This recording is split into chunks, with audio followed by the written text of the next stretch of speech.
Ay, alam niyo ba tong ano na to? Cherry na to. Pangit lang yung hinog niya. Ito ng mga bunga na yan. Oh. Ito yun. Papakita ko sa inyo.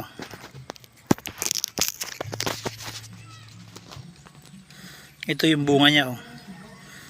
Yan, hinog na yan.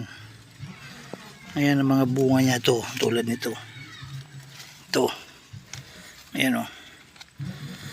Anong tawag sa inyo yan? Oh. Yan. Yung daming bunga oh. Dito sa amin, sa mga taniman lang na mais, tumutubo ito. May mga bunga, ang dami oh. Ayan. Ayun, nalaglag na yung isa. Ito. Ayan oh. Kinakain to sa amin. Manamis-namis ang bungan to. Ayan oh. Yan ang bunga niyan.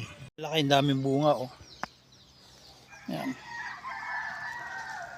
Ayan ang daming bunga oh. Pag nahinog yan, sarap yan.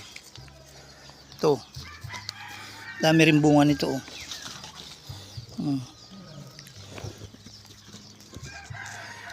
Yung iba hindi pa hinog. Daming bunga oh.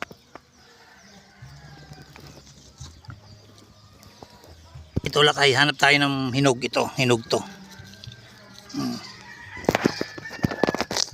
Ayan oh, hinog oh. Hinog yan. Tapos ito pa bunga niya. Ito.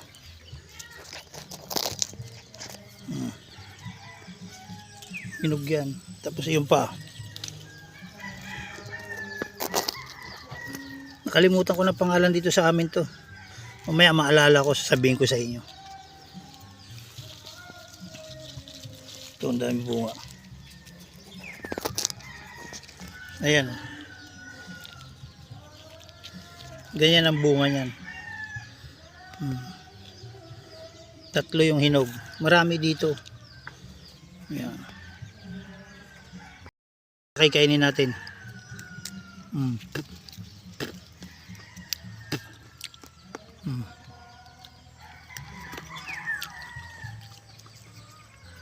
Tamis to.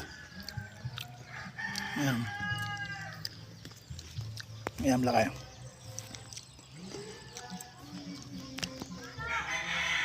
Ayan lang kayo. Maisan namin to.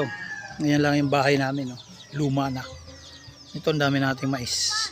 Bukas maglalaga ulit ako. Ang tawag sa amin.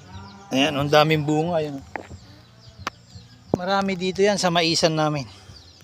Ang dami lang mga ayun, ano yan, spinach na nakahalo.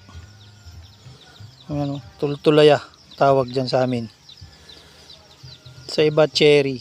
Ayun, ang dami sa gitna. Ayun pa oh. Cherry mga kasama ng cherry to. Yan lakay, kainin natin. Matamis siya.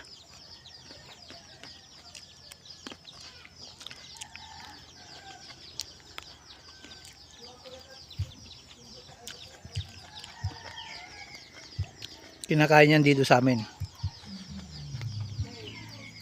Sarap.